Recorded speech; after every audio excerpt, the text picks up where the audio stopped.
Assalamualaikum warahmatullahi wabarakatuh. Yang saya hormati Ibu Sri Hartanti SPD selaku Kepala SDN Negeri 1 Meranti. Yang saya hormati pula Bapak Ibu Guru beserta karyawan SDN Negeri 1 Meranti serta Bapak Ibu tamu undangan yang tidak dapat saya sebutkan satu persatu. Pertama-tama marilah kita panjatkan puja dan puji syukur atas kehadiran Allah Subhanahu wa taala karena pada pagi yang cerah ini kita dapat berkumpul di ruang kelas 1 dalam keadaan sehat walafiat. Salawat serta salam mari kita haturkan kepada junjungan kita Nabi Muhammad SAW yang kita nantikan syafaatnya baik di dunia maupun di akhirat.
Assalamualaikum warahmatullahi wabarakatuh.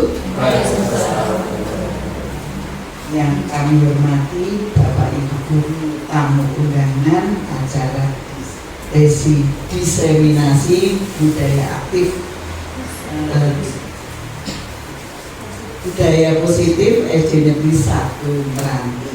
Namun alhamdulillah hari ini bisa memenuhi undangan kami untuk mengikuti diseminasi budaya positif calon guru penggerak angkatan 9 Kabupaten Purworejo dengan narasumber yang pertama Ibu Retno Priwulan SPD, yang kedua Ibu R. Sri Pawening SPD, dan yang ketiga Ibu Fitria Diah Ayu Puspita SPD. Sambutannya, acara yang keempat adalah diseminasi budaya positif calon guru penggerak angkatan 9. Untuk melepas ketegangan pagi ini, mari kita tepuk-tepuk dulu ya. Tepuk 1, tepuk 2, tepuk 3, semangat, tepuk 4, konsentrasi, tepuk 5, siap belajar. Tepuk tangan untuk kita semua. Aku tekan ya. Materi yang pertama tentang budaya positif itu sendiri. Budaya positif itu ada beberapa poin ya. Yang pertama ada disiplin positif, perubahan paradigma belajar, motivasi perilaku manusia, keyakinan kelas, posisi kontrol, dan juga ada segitiga restitusi. Ini ada pertanyaan pemantik. Apakah Anda setuju dengan pertanyaan ini? Nanti mohon dijawab ya. Nomor 1, hukuman dapat mendisiplinkan anak, betul atau salah? Betul atau salah? Salah. Kenapa salah? Siapa mau berpendapat ya? Kalau salah kenapa, yang betul kenapa? Tadi jawab salah tadi. Hukuman dapat mendisiplinkan anak. Menurut saya itu jawaban yang salah. Karena hukuman itu secara psikologi malah menyebabkan anak itu ketakutan, kemudian merasa tidak nyaman ketika di sekolah. Terima kasih. Ada yang menjawab betul? Tadi ada yang menjawab betul ya? Tidak ada. Lanjut pertanyaan yang kedua. Pemberian hukuman dengan hal positif seperti membaca atau membersihkan halaman sekolah dapat meningkatkan disiplin anak. Betul atau salah?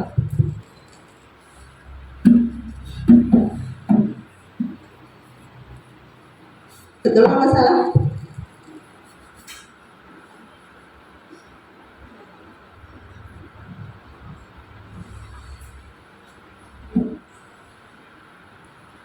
Pemberian hukuman dengan hal positif seperti membaca atau membersihkan halaman sekolah dapat meningkatkan disiplin anak. Menurut saya betul, karena sudah disampaikan tadi hukuman dapat mendisiplinkan anak. Kalau hukumannya itu dengan cara fisik itu menurut saya kurang baik, tapi kalau dengan cara yang positif itu baik untuk anak gitu.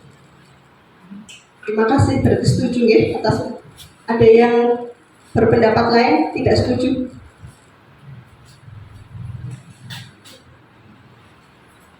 Kalau menurut saya, kata hukuman itu kan identik ke arah yang negatif. Hukuman itu kita ganti saja menjadi bahasa konsekuensi. Jadi kalau misalnya seorang anak melakukan sesuatu, maka dia mendapatkan konsekuensi, bukan hukuman. Gitu, menurut saya. Terima kasih.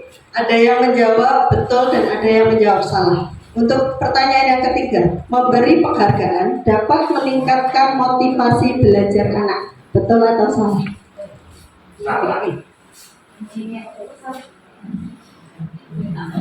Memberikan penghargaan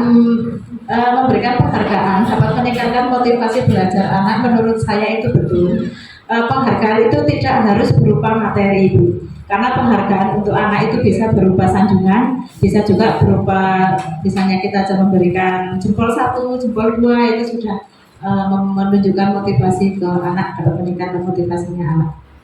Tapi kalau memberikan penghargaan yang berupa materi, misalnya oh ini bener langsung kita kasih uang 1.000, 2.000 atau berapa, itu nanti bisa menjadikan anak matre gitu.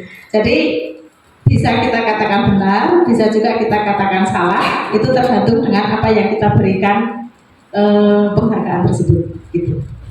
Terima kasih. Tadi Bapaknya menjawab salah gitu.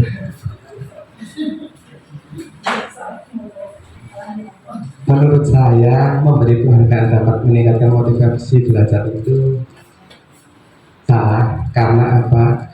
Penghargaan biasanya dibagi ketika kita itu kepada siswa itu peringkat 1, 2, 3 itu biasanya dikasih penghargaan. Nah, kalau menurut saya itu salah. Karena apa? Karena dengan pemberian hadiah tersebut menjadikan iri kepada siswa yang lain karena dia tidak mendapatkan penghargaan. Yes. Ada kesenjangan, ada yang pintar sama yang tidak. Menurut saya seperti itu. Ya, terima kasih. Dari ketiga pertanyaan pematik ini tadi ada beragam jawaban ya. Saya belum akan menjawab itu betul atau salah. Kita masuk ke materi selanjutnya. Nanti setelah materi ini selesai, kita dapat menyimpulkan sendiri itu betul atau salah. Yang materi selanjutnya, perubahan paradigma. Nah ini saya minta tolong bantuannya. Ada kegiatan kepalan tangan, ada A dan B. Nanti minta tolong hanya satu bangku. Nanti saya bagikan kertas. Dalam kertas tersebut tuliskan benda atau sesuatu yang sangat berharga untuk Anda. Letakkan di salah satu tangan Anda dan genggam benda tersebut dengan segala daya. Nanti yang menulis silahkan genggam, temannya silahkan untuk mencoba membuka genggaman temannya. Boleh dengan paksaan, boleh dengan rayuan, atau tindakan apapun. Cobalah untuk membuka. Nah, nanti tergantung yang menggenggam, apakah dia mau melepaskan atau tetap. Ampun paham sampai di situ?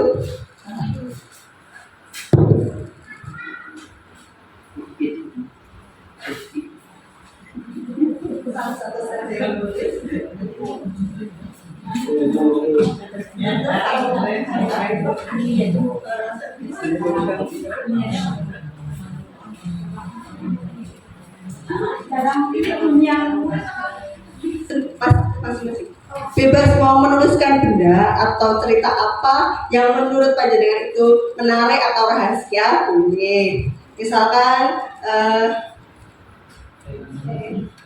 hari ini mood saya sedang jelek, seperti itu boleh. Nanti ditulis. Kalau sudah nanti dilipat, boleh digenggam. Nanti saya mulai kapan harus mengambil dan berhenti. Monggo.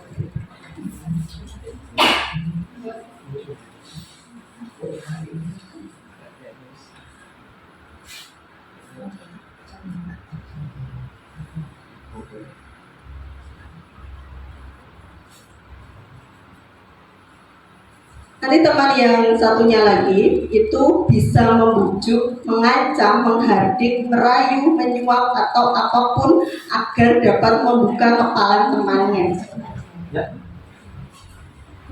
Sambut? Sudah? Silahkan langsung digenggam. Sudah siap?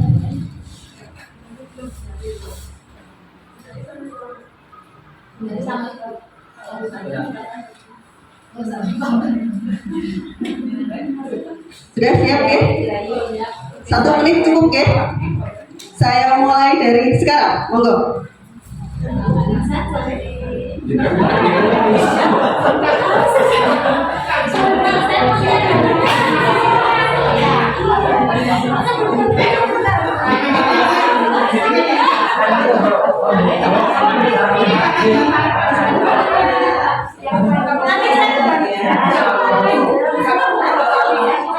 Caranya bebas, mau seperti apa bebas, mau dikritiki boleh, langsung dipaksa boleh, bebas.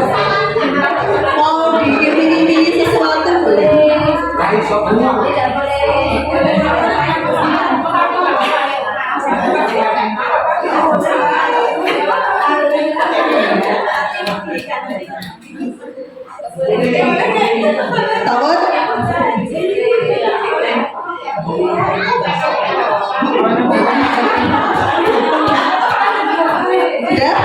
Sudah berhenti ya? Ada yang berhasil membuka genggaman temannya? Silahkan.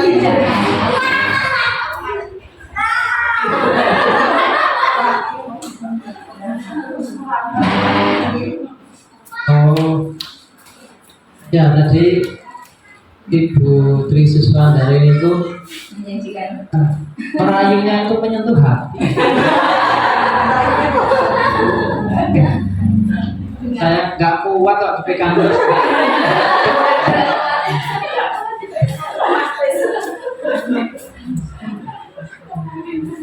Jadi akhirnya saya kasih.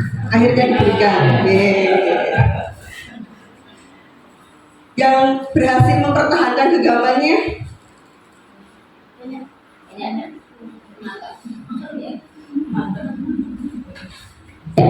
Saya berusaha mempertahankan apa yang menjadi aset saya yang sangat berharga, dari rayuan, bujukan, bahkan sempat tadi diancam oleh teman saya, karena ini sangat berharga bagi saya dan akan saya pertahankan apapun yang terjadi sampai kapanpun gitu. Dan teman saya ternyata tidak sanggup meluluhkan saya, bahkan dipaksa pun tetap tidak saya beri. Terima kasih. Alasan lain?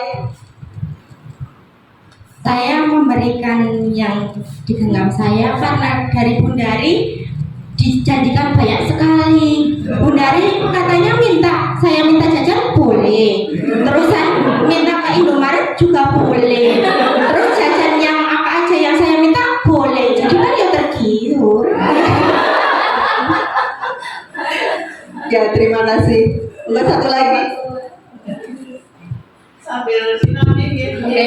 Kalau yang saya ini barang berharga saya memang tidak saya kasihkan ke teman saya Bu Dini, karena memang ini aset berharga saya untuk selamanya, gitu ya, sampai kapanpun.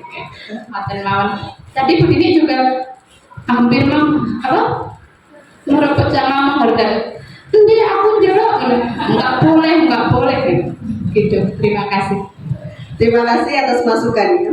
Berdasarkan kegiatan tersebut, itu ada yang namanya kita punya kontrol diri. Kita bisa menghendaki apakah kita mau menggenggam itu dengan sekuat tenaga, apa kita akan melepaskan genggaman tersebut. Jadi masing-masing orang itu memiliki kontrol diri masing-masing. Ketika dia mau membuka, sebenarnya kita itu tidak menang, yang memaksa itu tidak menang. Tetapi yang mau membuka, dia menyerahkan diri, kontrolnya dia mau dikontrol dengan orang lain. Seperti itu. Jadi bukan yang menang yang dia bisa berusaha untuk membuka, tetapi karena yang dia membuka, dia bersedia untuk dikontrol orang lain. Seperti itu. Jadi dia yang menggenggam erat, dia teguh dengan apa yang dia miliki. Seperti itu. Nah, di sini ada perubahan paradigma tentang teori kontrol. Yang pertama, ilusi guru mengontrol murid. Seperti yang tadi, biasanya kan kita bisa memerintah anak, mereka manut. Sebetulnya bukan kita yang bisa mengontrol mereka, tapi mereka bersedia untuk dikontrol dengan kita. Seperti itu. Terus ada ilusi bahwa kritik dan membuat orang merasa bersalah dalam menguatkan karakter. Kadang-kadang kan kita mengkritik ya, kamu jangan seperti itu, kalau kamu seperti itu jadi anak yang merasa yang jelek, yang apa sebetulnya. Mereka itu di dalam dirinya akan terpendam, berarti saya itu orang yang salah, saya itu orang yang gagal, dan saya itu orang yang jelek. Seperti itu. Sebenarnya seperti itu. Terus ada ilusi bahwa semua penguatan positif, efektif dan bermanfaat. Kadang kan kita memberikan motivasi, kamu kalau rajin belajar nanti dapat penghargaan, dapat apa. Sebetulnya itu nanti akan menjadi kecenderungan mereka untuk saya mau melakukan itu karena ada imbalannya. Seperti itu. Terus ada ilusi bahwa orang dewasa memiliki hak untuk memaksa. Biasanya kan kalau yang di sini kita sebagai guru nih, sebagai orang dewasa kita memaksa anak-anak untuk melakukan apa yang kita inginkan. Sebenarnya mereka juga bisa. Jadi kontrolnya tidak hanya pada diri kita, sebenarnya ada pada diri anak. Perubahan paradigma stimulus respon teori kontrol. Siapa sesungguhnya yang memiliki kontrol? Kita mencoba mengubah orang agar berpandangan sama dengan kita. Sebenarnya kita berusaha memahami pandangan orang lain tentang dunia. Perilaku buruk dilihat sebagai suatu kesalahan, padahal menurut teori kontrol semua perilaku memiliki tujuan. Orang lain bisa mengontrol saya, sebenarnya hanya Anda yang bisa mengontrol diri Anda. Saya bisa mengontrol orang lain. Sebenarnya Anda tidak bisa mengontrol orang lain karena orang tersebut memiliki kontrol diri masing-masing. Pemaksaan ada pada saat bujukan gagal. Sebenarnya kolaborasi dan konsensus menciptakan pilihan-pilihan baru. Terus ada model berpikir menang atau kalah. Dalam teori kontrol itu model berpikirnya menang dan menang. Saya menang untuk mempertahankan dan saya menang untuk melepas kontrol saya. Seperti itu.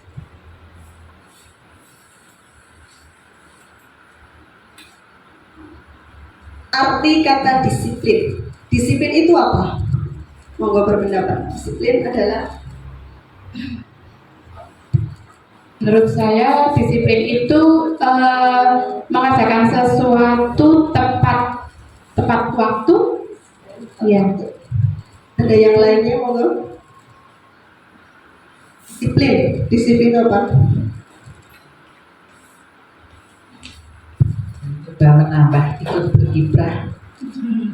Menurut saya arti kata disiplin itu ya melaksanakan dengan penuh tanggung jawab dan tepat waktu seperti tugas yang harus dilaksanakan, harus waktunya tepat, jawabnya apa, itu namanya disiplin. Jadi melaksanakan tugas dengan penuh tanggung jawab, tepat waktu dan tepat sasaran.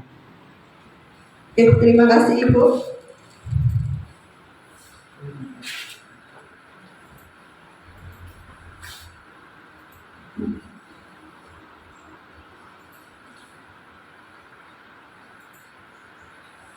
Dalam budaya kita, makna disiplin seringkali dimaknai menjadi sesuatu yang dilakukan seseorang pada orang lain untuk mendapatkan kepatuhan. Kita cenderung menghubungkan kata disiplin dengan ketidaknyamanan. Biasanya sesuatu yang salah kita disiplinkan agar jadi nyaman seperti itu. Nah, di sini disiplin positif adalah pendekatan dalam manajemen perilaku yang bertujuan untuk menciptakan lingkungan belajar yang mendukung, mendidik, dan mempromosikan perkembangan positif siswa. Daripada hanya berfokus pada hukuman atau penegakan aturan, pendekatan ini menggabungkan prinsip-prinsip pendidikan yang berpusat pada siswa, pembinaan, dan pemahaman psikologi perkembangan anak.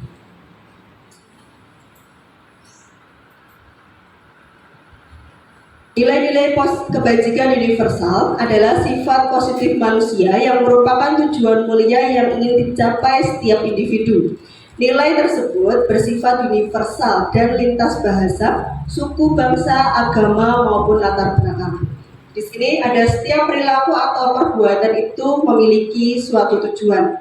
Dengan mengaitkan nilai-nilai kebajikan yang diyakini seseorang, maka motivasi intrinstiknya akan terbangun, sehingga menggerakkan motivasi dari dalam untuk dapat mencapai tujuan mulia yang diinginkan. Nilai-nilai kebajikan yang ingin dicapai oleh setiap anak Indonesia kita kenal dengan profil pelajar Pancasila. Masih ingat lagunya profil pelajar Pancasila nih? Coba kita nyanyikan bersama. 1, 2, 3. Pelajar Pancasila beriman dan bertakwa pada Tuhan Yang Esa dan berakhlak mulia, berkebinekaan global, gotong royong mandiri, kreatif dan bernalar kritis. Terima kasih. Nah, ini adalah nilai-nilai kebajikan yang biasanya kita terapkan untuk membentuk disiplin positif.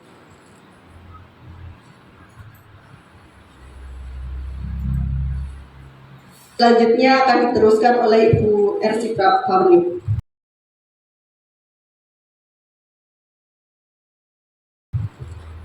Terima kasih waktunya Bu Fitri.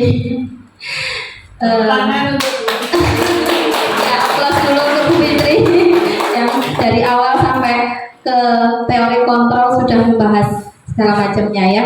Kemudian berganti dengan saya akan memberikan tentang kebutuhan dasar manusia. Kita sebagai manusia memiliki kebutuhan dasar. Apa saja kebutuhan dasar manusia itu? Ya, kebutuhan dasar manusia adalah segala sesuatu yang kita lakukan untuk mendapatkan apa yang kita inginkan. Seluruh tindakan yang kita lakukan memiliki tujuan tertentu, dan semua usaha terbaik yang kita lakukan adalah dalam rangka untuk memenuhi kebutuhan dasar kita agar terpenuhi dengan baik. Mungkin di sini Bapak Ibu sebagai guru ataupun sebagai orang tua atau insan biasa di sini memiliki beberapa kebutuhan dasar ya yang ingin dipenuhi apa saja.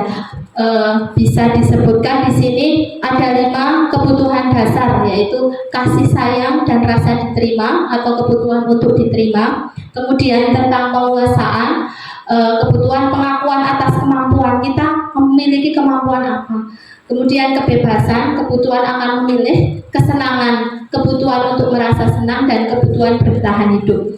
Di sini saya meminta Bapak Ibu menuliskan mungkin dari 5 kebutuhan dasar Bapak Ibu yang akan dicapai atau yang paling pokok apa, monggo dituliskan di sini. Saya ingin tahu. ya bisa 5-5-nya atau yang paling pokok untuk dicapai, monggo. Sesuai.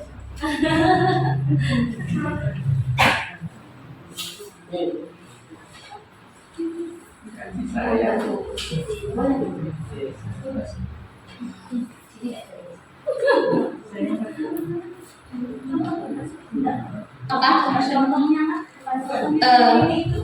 Ya, kebutuhan dasarnya. Bisa mau diberikan contoh, bisa. Misalnya kebutuhan kasih sayang atau rasa diterima ya, yang ingin Bapak Ibu inginkan dari kebutuhan itu apa gitu. Bisa dituliskan di situ.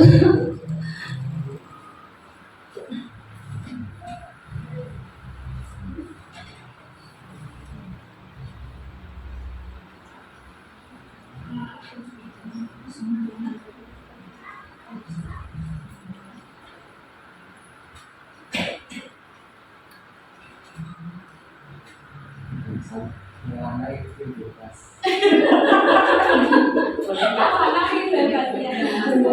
Yang masih bebas ya bisa memilih kebebasan.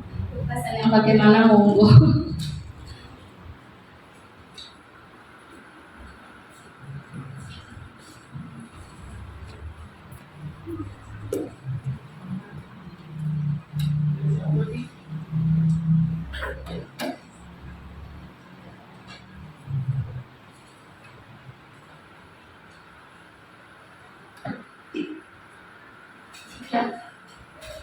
Sudah cukup. Monggo dari Bapak Ibu siapa yang akan membacakan kebutuhan dasar manusia yang dipilih atau dituliskan? Oke, monggo. Ya, tidak apa-apa. Ya, boleh. Ya. Kebutuhan dasar manusia diantaranya adalah kasih sayang dan rasa diterima, penguasaan, kebebasan, kesenangan, dan kebutuhan bertahan hidup. Nah, di sini tadi saya diberikan kesempatan untuk menuliskan kebutuhan. Di sini saya menuliskan kesenangan, Bu. Mungkin alasannya apa Bu? Monggo bisa di. Kesenangan di sini maksudnya saya itu senang kalau piknik. Piknik. Iya, itu saya sebetulnya kebutuhan juga. maka saya pinginnya setiap hari libur itu saya piknik. Soalnya saya setiap hari kalau sudah pulang kerja itu saya itu jadi bibi. Iya. Jadi adanya kalau hari libur itu ya hari bibi bagi saya. Maka saya pengennya piknik. Nah itu kesenangan saya di situ. Ya, terima kasih untuk Bu Siti Sundari ya. Benar, itu piknik itu juga termasuk hiburan, refreshing untuk kita dan itu adalah kebutuhan untuk kita, kesenangan untuk kita ya. Tidak mungkin kita bekerja full untuk 7 hari ya. Monggo untuk yang lainnya saya. Ya, sebenarnya hampir sama dengan Bu dari tadi. Tapi kalau saya memilih kebebasan kebutuhan akan pilihan. Ya kebetulan saya senang sekali belanja di Shopee. Nah, jadi kalau belanja itu saya senang banget kalau disuruh pilih-pilih. Jadi saya merasa kalau pas belanja itu bebas sekali untuk memilih sesuai dengan apa yang saya butuhkan, sesuai dengan yang saya inginkan. Jadi saya merasa merdeka untuk bebas memilih apapun yang saya butuhkan juga saya inginkan. Terima kasih. Terima kasih Bu Christine. Apalagi di era modernisasi saat ini ya, marketplace banyak sekali, tidak hanya Shopee, Tokopedia, Blibli, segala macam yang itu menawarkan harga maupun promo atau daftar-daftar yang kita inginkan ya. Kita bisa berselancar di situ, tapi yang mungkin kita bisa sambil mengendalikan ya Bu ya. Kita perlu pengendalian juga saat kita belanja milih, nanti merembet ke yang lain yang tidak sebenarnya itu tidak pokok kita pilih tadi jadi kepilih ya. Monggo untuk bapaknya, bapak-bapak mau berpendapat silahkan Pak Cahyo. Nanti kebebasan apa saya kebutuhan tentang apa? Kalau saya kebutuhan dasar manusia yang saya pilih adalah kebebasan untuk mendapat kesenangan. Double ya Pak, kebebasan dan kesenangan dua itu. Ya, benar sekali. Kebebasan yang menyenangkan. Contohnya apa Pak? Nah, ketika saya tuh untuk menyalurkan hobi itu Mancing. iya mancing, tapi dalam rumah tangga sekarang sudah tidak boleh. Karena saya adalah mancing dan saya tidak diberi kebebasan, sehingga saya kurang senang. Dan saya memilih kebebasan untuk kesenangan. Terus solusinya bagaimana kalau kita punya anak tapi kebiasaan kita terus tadinya mematikan yang lain keributan atau solusinya Bapak? Untuk kita ya teman-teman. Untuk saat ini saya menghargai istri saya diam di rumah. Luar biasa. Namanya rumah tangga pokok ya Pak ya, saling menghargai yang pokok itu. Ada lagi ingin mendengar dari yang lain? Tidak ada? Nah, di sini kita ada teori motivasi perilaku manusia. Tadi ada yang kepingin piknik, hiburannya seperti itu mencari kesenangan. Kemudian ada yang berselancar di marketplace. Kemudian ada yang tadinya suka mancing tapi akhirnya sekarang di rumah dulu tidak apa-apa. Nah, ini ada untuk menghindari ketidaknyamanan atau hukuman kalau kita sebagai bu guru, pak guru gitu loh.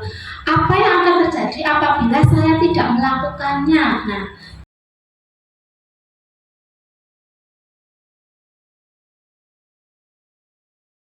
tadi ada yang kepingin piknik ya toh, hiburannya seperti itu, mencari kesenangan. Kemudian ada yang berselancar di marketplace, kemudian ada yang tadinya suka mancing tapi jadinya sekarang di rumah dulu tidak apa-apa. Nah, di sini ada untuk menghindari ketidaknyamanan atau hukuman kalau kita sebagai bu guru, pak guru gitu loh. Apa yang akan terjadi apabila saya tidak melakukannya? Nah, jadi misalnya Pak Guru tadi bilang saya biasanya memancing, kemudian apa yang akan terjadi apabila saya tidak memancing? Nah, seperti itu ya. Baik-baik saja kan Pak Guru, tidak ada masalah ya. Alhamdulillah, yang penting itu kan kita saling mengerti, saling memahami, sama komitmen itu disebut di situ motivasi eksternal. Karena itu bukan dari diri Pak Guru sendiri ya, tapi dari istri ya termasuk, atau mungkin keluarga. Kemudian ada motivasi untuk mendapatkan imbalan dari orang lain atau institusi. Apa yang akan saya dapatkan apabila saya melakukannya? Berarti itu mengharap balasan. Nah, itu juga disebut motivasi eksternal. Misalnya gini, kalau sebagai di lingkungan kita ya, di lingkungan sekolah, kalau saya tidak mengerjakan PR, apa yang akan saya dapatkan apabila saya tidak melakukannya? Nah, selama ini kan kita kalau tidak ada PR nanti dihukum sama guru seperti itu. Nanti kalau saya nggak ada PR nanti saya dapat hadiah. Kemudian yang nomor 3 adalah untuk menghargai diri sendiri. Saya akan menjadi orang yang seperti apabila saya melakukannya. Motivasi internal itu tujuan di sisi positif kita. Jadi kalau saya tidak mancing, ya tadi saya contohkan jadi mancing. Kalau saya tidak mancing, apakah saya akan menjadi orang yang bagaimana? Saya tetap jadi orang yang biasa, rumah tangga saya juga tetap biasa saja kan, tidak ada masalah ya kan. Berarti begitu juga anak-anak, apabila anak-anak ada pengertian dari dalam diri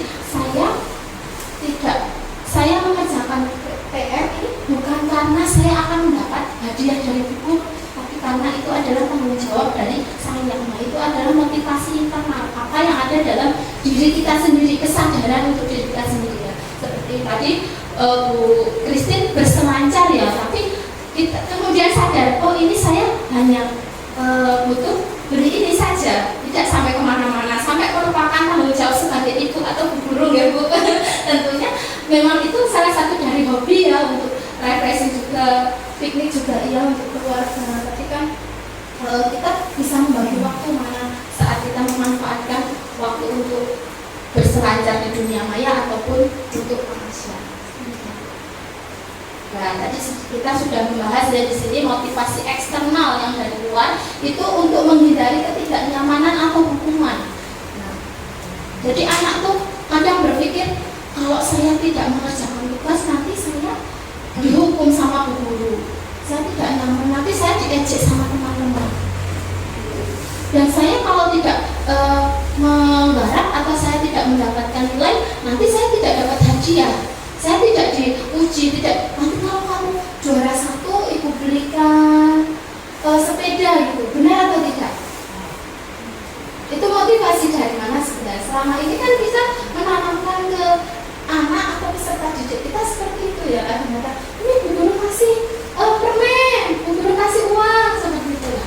Itu kan motivasi eksternal yang seharusnya itu motivasi internal yang harus kita bangun, yaitu untuk menjadi orang yang mereka inginkan dan menghargai diri sendiri dengan nilai-nilai yang kita percaya. Jadi menghindari pemberian hukuman atau hadiah yang berlebih dan meminimalisir motivasi eksternal dari diri murid. Kita bagaimana menanamkannya seperti itu. Jadi ada kata merdeka menurut Ki Hajar Dewantara ya, seperti refleksi Ki Hajar Dewantara, yaitu merdeka artinya tidak hanya terlepas dari pemerintah, tapi juga cakap untuk memerintah diri sendiri. Jadi kita merdeka, kita bebas mau memilih apa, belanja apa, kita mau menyalurkan hobi kita memancing. Tapi kita juga harus cakap, jangan sampai kita terpedaya dengan apa yang kita inginkan, kebutuhan yang kita harus paksakan gitu loh maksudnya. Nah, ini dihukum oleh penghargaan. Nah, di sini kalau tadi anak-anak dikasih iming-iming hadiah atau apa, pengaruhnya jangka panjang dan pendek apa?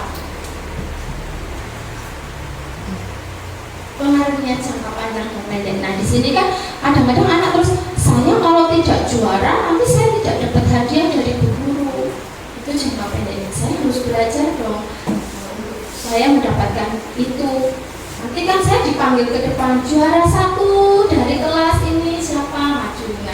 Dan itu yang membuat anak yang tidak mendapat hadiah menjadi seperti tertekan secara psikisnya. Itu paling yang dapat juga itu, aku enggak lah. Nah, seperti itu. Kemudian penghargaan untuk menghukum. Kalau saya tidak mengerjakan, nanti saya dihukum. Kemudian penghargaan mengurangi ketepatan, penghargaan tidak efektif, penghargaan yang dapat merusak hubungan, jadi kecemburuan dengan teman-teman, penghargaan menurunkan kualitas dan mematikan kreativitas anak. Kemudian penghargaan mengurangi motivasi intrinsik, jadi tidak ada kesadaran dari diri anak untuk saya itu menjadi pribadi yang lebih baik lagi karena dengan adanya penghargaan. Nah, di sini program-program kebajikan atau apresiasi itu beberapa hal, yaitu beri pengakuan secara khusus ya. Jadi kita akan lebih baik karena anak itu gini ya, karakteristik anak kan macam-macam. Ada yang anak yang kita bisa beri penghargaan di semua kelompok ya, di depan gitu. Tapi ada juga yang kita harus satu-satu ngomong ke anak secara pribadi. Nah, beri penghargaan secara khusus, kemudian beri pengakuan secara pribadi. Oh, kamu itu bagus loh sebenarnya, bisa bicara, bisa mengerjakan ini kok, tapi kamu kok tidak ada keberanian untuk maju. Nah, itu kan kita memberi semangat ke anak itu secara pribadi, tidak bisa diklasikal di dalam kelas langsung. Kemudian beri pengakuan kepada semua murid, bisa bergantian dan secara konsisten, fokus pada proses. Jadi kita memberikan pengakuan, atau kadang-kadang kan anak ada yang minder, kemudian ada yang kurang percaya diri, terus ada anak yang merasa tidak bisa tapi sebenarnya bisa. Itu kita memang harus kadang secara pribadi atau secara khusus kita memberi pengakuan kepada anak, tidak harus di dalam kelas gitu, harus kalian. Nah, contoh pengakuan atau apresiasi kebajikan misalnya.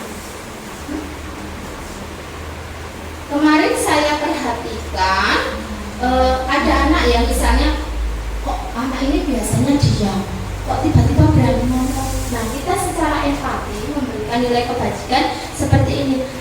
Kamu bagus sekali, Bu Rami beri apresiasi yang bagus loh, kamu bisa menjawab soal ini. Nah, ternyata dia punya kemampuan di balik apa yang kita pikirkan. Kadang-kadang anak ini seperti itu. Jadi kita memberikan empati atau nilai kebajikannya berupa empati. Kemudian kepedulian pada saat kamu membantu temannya di tugas kelompok. Kita memberikan apresiasi ke anak yang anak itu bisa memimpin kelompoknya dan bisa membantu teman sejawatnya. Tolong, kadang-kadang saya mencontohkan di kelas saya seperti ini. Tolong, Bu Rami dibantu itu jelaskan kepada teman-teman. Kamu kan sudah bisa.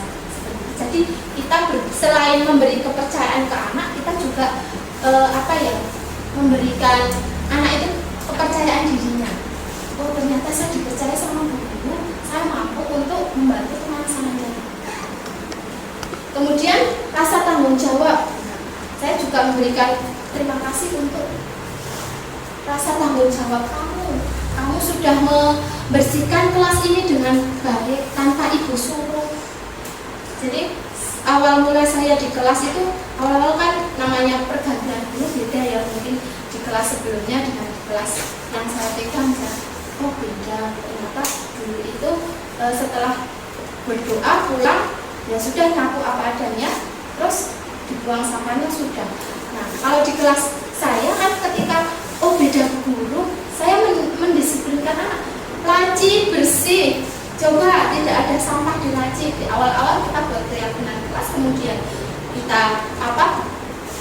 anak bersih misalnya.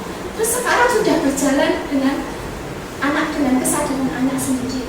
Oh, pulang sekolah berdoa, laci bersih, meja kursi tertata seperti ini. Nah, di sini ada beberapa tindakan guru yang ternyata itu berupa hukuman atau konsekuensi. Coba saya minta pendapat Bapak Ibu, kalau mencatat 100 kali di dalam buku kalimat, saya tidak akan terlambat lagi karena terlambat ke sekolah. Itu hukuman atau konsekuensi? Hukuman. Ada yang menjawab konsekuensi?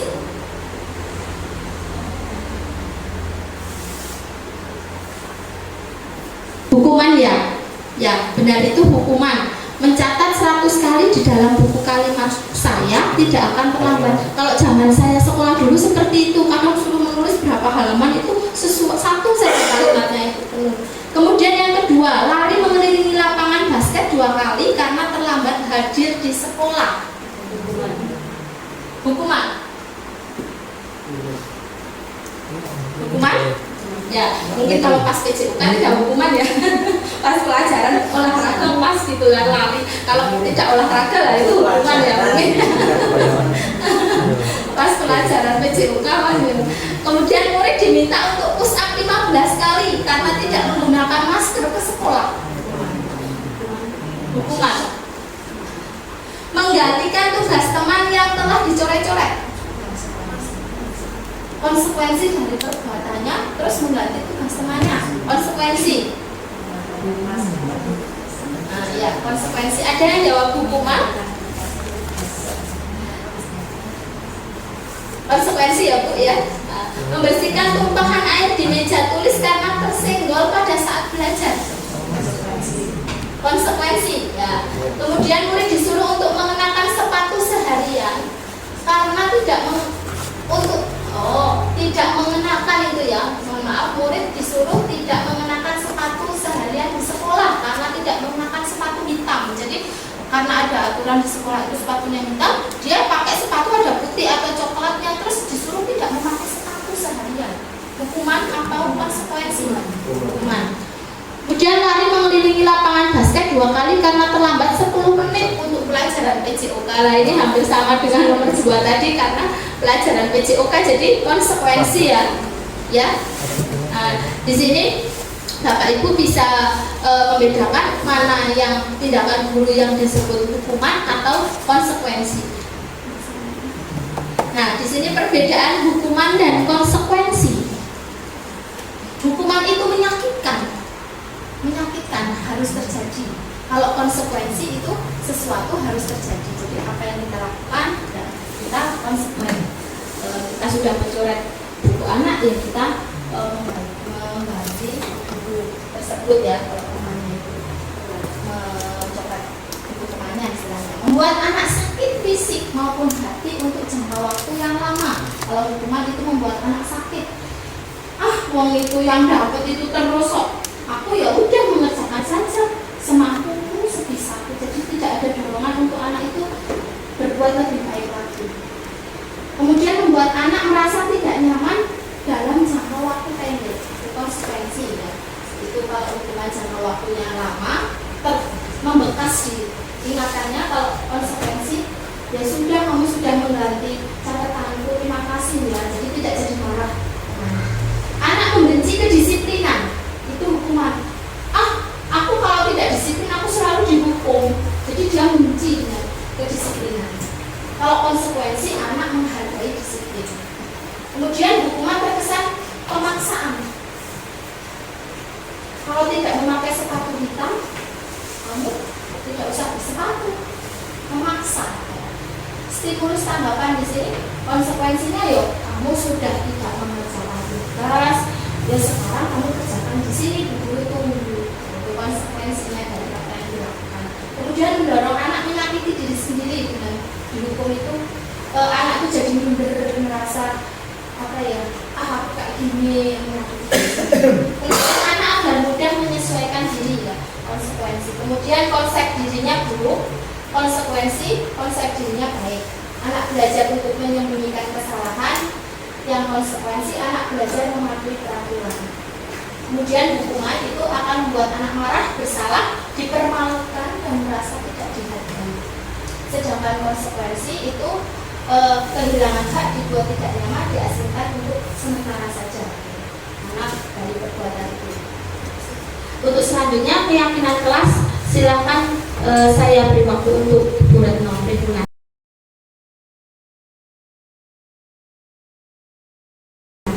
Terima kasih. Baik, Bapak Ibu, mari kita beri aplaus untuk Ibu Sri Lawli. Bapak Ibu, untuk keyakinan kelas, saya yang melanjutkan ya Bapak Ibu. Bahasan yang kami lanjutkan adalah keyakinan kelas. Di situ ada satu kalimat pemantik, yaitu mengapa tidak peraturan saja, mengapa harus keyakinan kelas. Nah, ini per butirnya ada 3 pemantik lagi. Mengapa kita memiliki kebalik gitu ya? Mengapa kita harus memiliki peraturan harus menggunakan helm bila mengendarai kendaraan roda 2? Kemudian yang kedua adalah mengapa kita memiliki peraturan 3M, menggunakan masker, mencuci tangan, dan menjaga jarak 1,5 meter ini pada saat pandemi ini. Kemudian yang ketiga yaitu mengapa kita memiliki peraturan harus datang tepat waktu pada saat mengikuti pelatihan. Dari 3 pemantik ini, kira-kira jawaban untuk pemantik 1 apa nih Bapak Ibu? Ada yang berkenan untuk memberikan pendapat? Alasannya, mengapa kita memiliki peraturan harus menggunakan helm bila mengendarai kendaraan roda 2? Alasannya apa? Ini ada alasannya tuh Bapak Ibu. Ada yang berkenan memberikan? Oke, Ibu Sri Hartati, terima kasih. Saya akan berikan sedikit pendapat dari saya nih, untuk pertanyaan pemantik, mengapa kita memiliki peraturan harus menggunakan helm bila mengendarai kendaraan roda 2. Seharusnya kita akan beralih ke keyakinan. Maksudnya mengapa tidak peraturan saja, mengapa harus keyakinan? Kita lebih memilih ke keyakinan. Jadi kalau kita memakai helm bila mengendarai kendaraan roda 2 itu mengikuti peraturan saja, berarti itu kita belum mempunyai motivasi dari diri kita sendiri bahwa menggunakan helm itu sebetulnya untuk keamanan diri kita sendiri. Jadi harusnya kita punya keyakinan bahwa memakai helm untuk keselamatan diri kita, bukan untuk Pak Polisi. Ya, kalau Pak Polisi kita pakai helm. Jadi intinya kalau peraturan itu seolah-olah hanya untuk orang lain, bukan timbul dari diri sendiri. Jadi kalau keyakinan itu akan lebih mengena pada diri kita, akan lebih baik untuk diri kita sendiri. Itu saja. Baik, luar biasa Ibu Sri Hartati. Kiranya kita sepakat ya untuk pemantik pertama, yaitu alasannya adalah keamanan dan keselamatan. Nah, kemudian di pemantik kedua ada yang berkenan memberikan pendapat? Baik, Ibu Happy. Ya, di sini ada pertanyaan mengapa kita memiliki peraturan 3M ya, menggunakan masker, mencuci tangan dan menjaga jarak 1,5 meter. Karena di sini kita yakin kalau kita bisa menjaga diri kita sendiri, kita akan terhindar dari virus ya. Maka keyakinan kita untuk kesehatan diri kita sendiri. Demikian jawaban yang dapat saya berikan.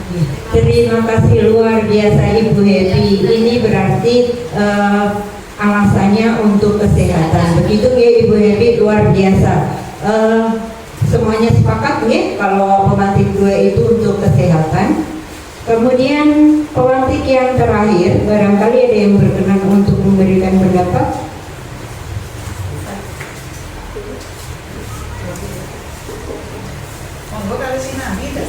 Bapak Ibu monggo saged dipun dahari.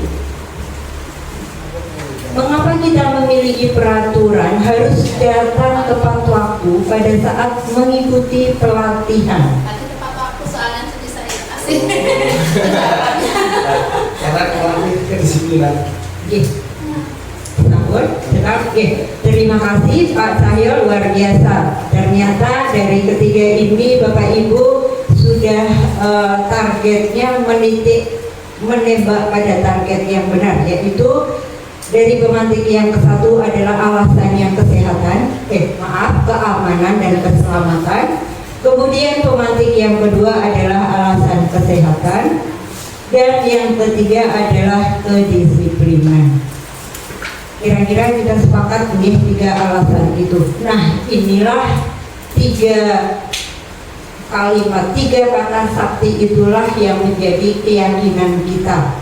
Betul tadi Ibu Sri Hartati ngendikan bahwa kalau hanya mematuhi peraturan itu masih sifatnya, motivasinya ekstrinsik ya Ibu, belum dari diri kita sendiri. Tapi kalau kita sadar bahwa saya butuh melindungi kepala saya yang asetnya luar biasa mahal ini dengan helm. Nah, itulah yang menjadi keyakinan mengapa tidak peraturan saja dan harus keyakinan kelas. Kira-kira seperti itu.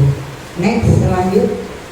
Nah, inilah tujuan yang akan kita tuju, yaitu ada peta konsep di mana peraturan kelas itu masih dalam lingkup yang paling kecil. Kemudian di atas peraturan ada keyakinan kelas. Kemudian di atasnya lagi ada lingkungan positif, dan yang paling atas adalah ini yang paling ideal adalah budaya positif.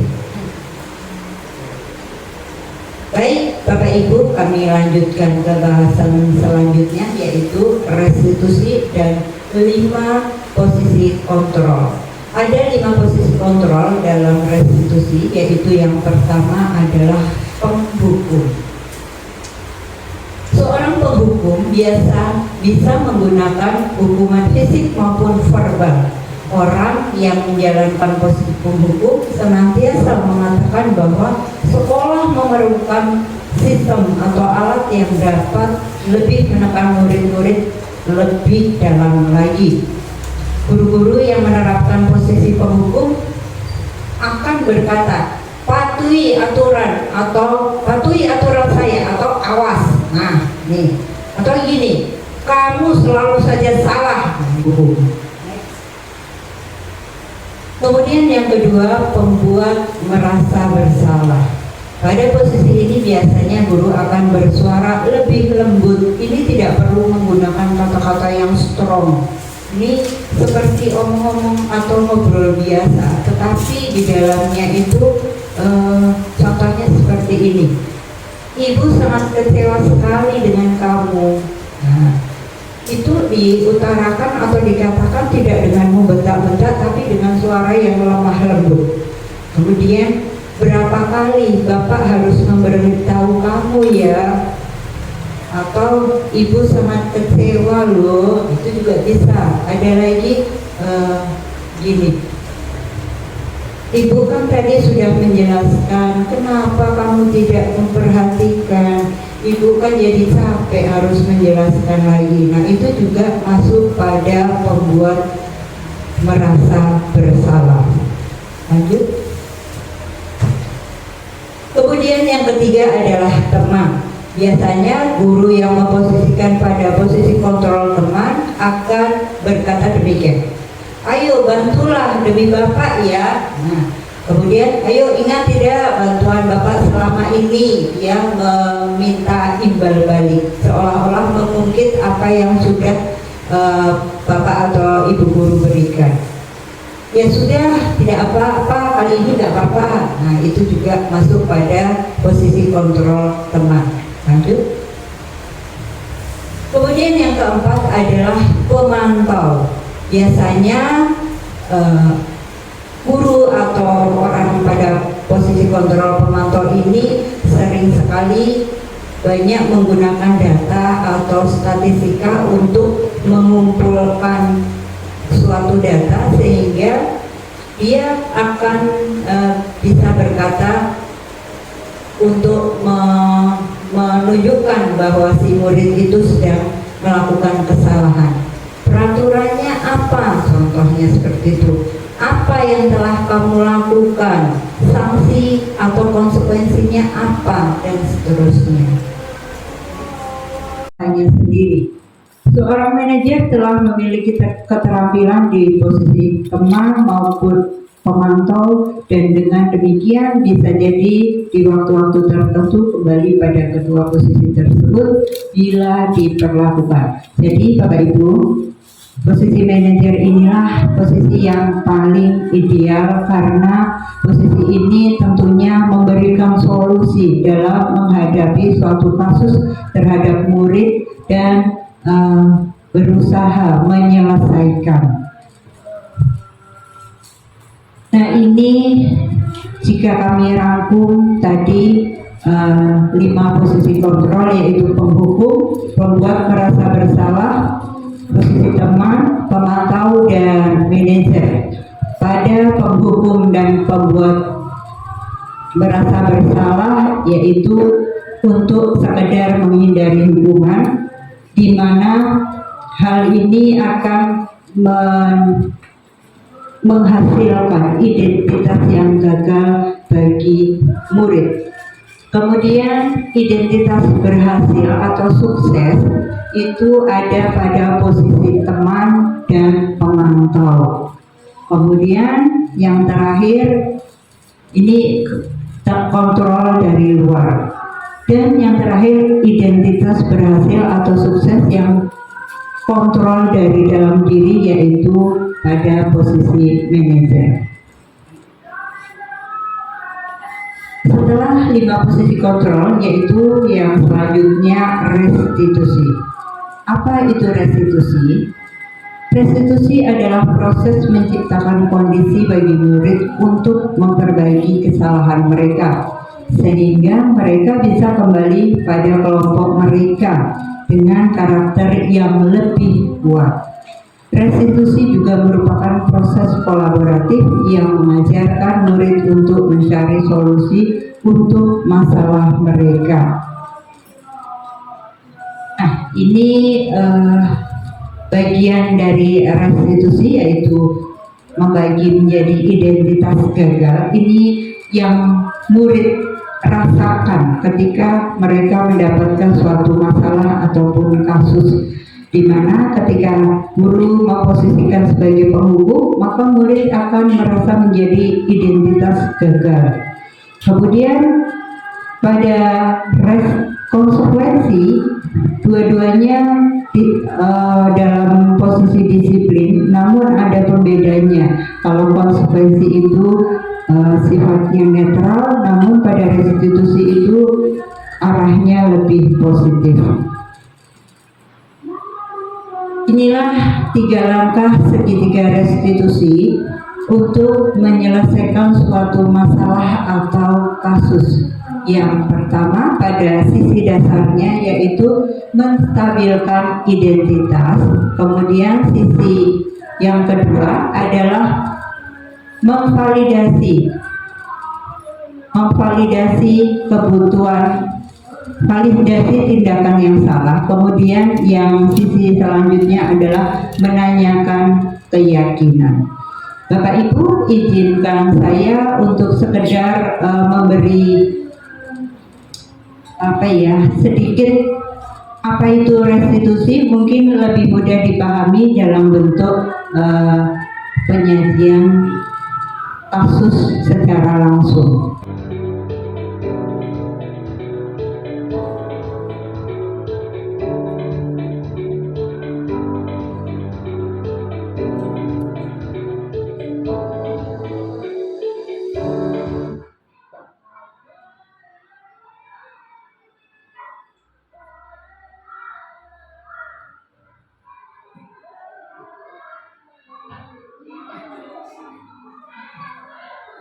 Ini kasus yang saya angkat pada kelas saya ketika mereka pulang dari kegiatan olahraga.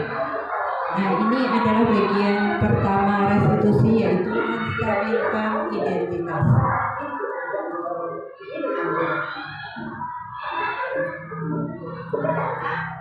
Apa yang guru lakukan adalah bertanya mengapa sampai terjadi masalah perkelahian dengan teman.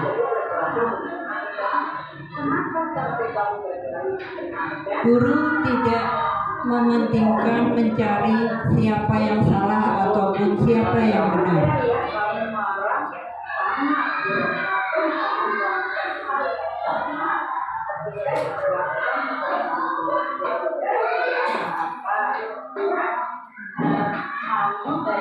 Dan bagian yang kedua, validasi tindakan yang salah. Guru menanyakan kembali, tindakan apa yang telah kamu lakukan?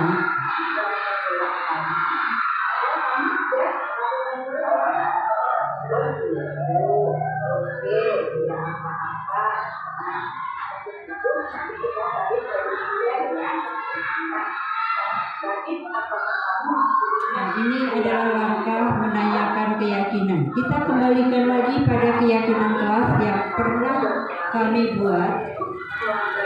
Menanyakan kepada anak sendiri apa yang telah dilanggar oleh anak tersebut terhadap tindakan yang telah dilakukan.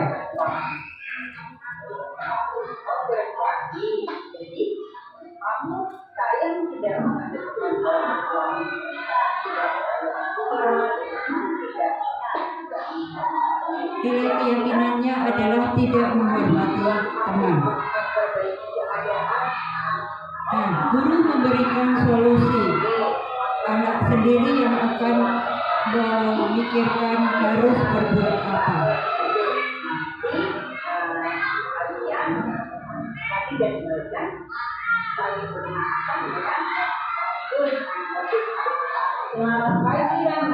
Kasus yang kedua yang kami angkat adalah anak yang tidak mengerjakan tugas. Kenapa? Tidak mengerjakan tugas. Kenapa tidak mengerjakan tugas, Rama? Oh, nggak berangkat. Jadi bisa nggak kalau Rama mengerjakan tugas? Tidak bisa. Baik, semua orang pasti juga pernah tidak masuk sekolah dan pernah juga tidak mengerjakan tugas. Tak apa, nanti coba kita cari solusinya ya. Nah, kamu tidak mengerjakan tugas tentu punya alasan. Alasannya apa?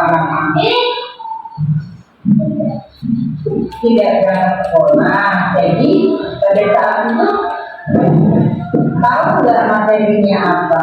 Tidak tahu. Jadi kamu tidak mengerjakan tugasnya tidak? Tidak. Tidak apa? Sama. Mari kita ingat kembali keyakinan yang ada di kelas kita. Guru menanyakan keyakinan yang telah dilanggar. Tidak mengerjakan tugas itu apakah melanggar keyakinan kelas kita? Tidak. Betul. Keyakinan kelas apa yang sudah melanggar? Betul, peraturannya dilanggar. Sama jadi anak yang tertib tidak? Tentang keyakinan kedisiplinan. Belajar tidak? Tidak. Tidak apa-apa. Coba ada nggak langkah-langkah untuk memperbaiki keadaan ini? Ada apa itu? Guru memberikan solusi kepada murid. Belajar? Ya, betul. Apakah Rama akan mengerjakan tugas lagi? Apakah Rama berjanji? Rama berjanji mulai hari kapan? Mulai hari ini jadi akan jadi anak lagi? Oke, kita terus dulu. Tanggapan dari siswa setelah kasus diselesaikan dengan restitusi.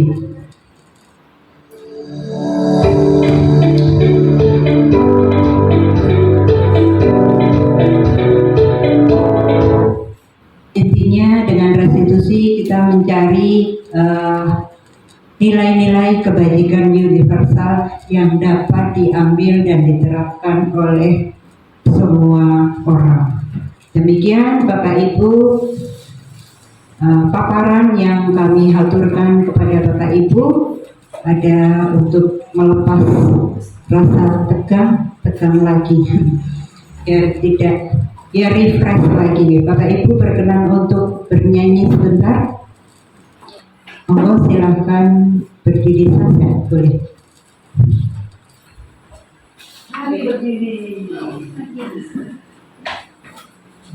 Bapak Ibu sudah pernah mendengar yang lagu Tangan di Atas. Nah, nanti liriknya kami ganti dengan ini. Siap Bapak Ibu? Mari menyanyi. 1, 2, 3. Tangan ke atas menggapai visi, tangan ke samping kolaborasi, tangan ke depan budaya positif, tangan menggempal siap bergerak, lunggu-lunggu tangan digulung. Mari kita ciptakan lingkungan belajar yang nyaman. 1. Berpihak pada murid. 2. Reflektif. 3. Kolaboratif. 4. Inovatif. 5. Mandiri. Terima kasih. Tepuk tangan Bapak Ibu.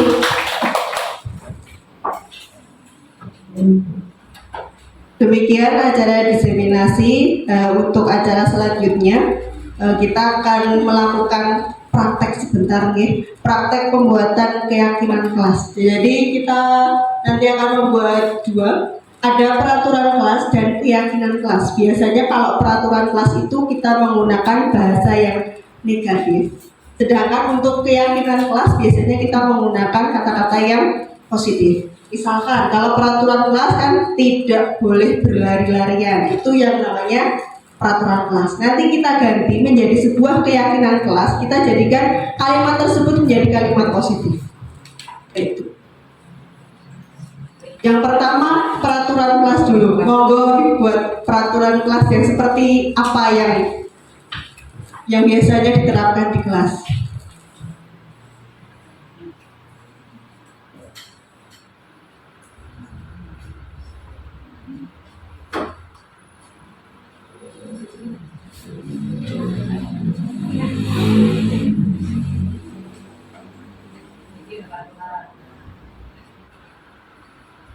Misalkan tidak boleh mencontek, itu termasuk peraturan kelas.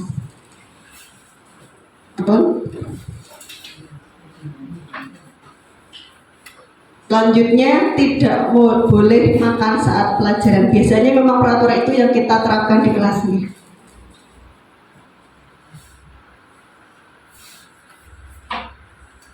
Tidak boleh datang terlambat, itu juga termasuk peraturan.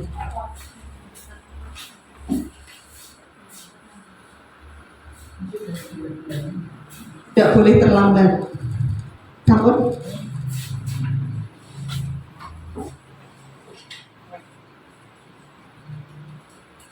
Tidak boleh membuang sampah sembarangan di dalam kelas. Jangan berbicara sendiri saat guru sedang menerangkan. Biasanya kalau peraturan kelas itu biasanya kata-katanya negatif ya, tidak boleh, dilarang, seperti itu biasanya termasuk dalam peraturan kelas. Sekarang mohon dituliskan kembali, kita ubah yang tadi kita buat dengan kata-kata negatif, kita buat yang ke kalimat positifnya. Misalkan tadi tidak boleh datang terlambat, itu nilai positif apa yang akan kita gali?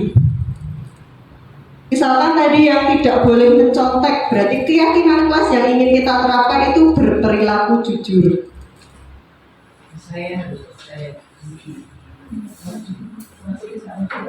Sebuah kalimat positif atau nilai positif. menciptakan kegiatan belajar mengajar yang tertib. Nggih, betul. Mas, termasuk keyakinan kelas. Datang tepat waktu. Jadi datang tepat waktu kita untuk mengajarkan yang ngomong nggih, kedisiplinan.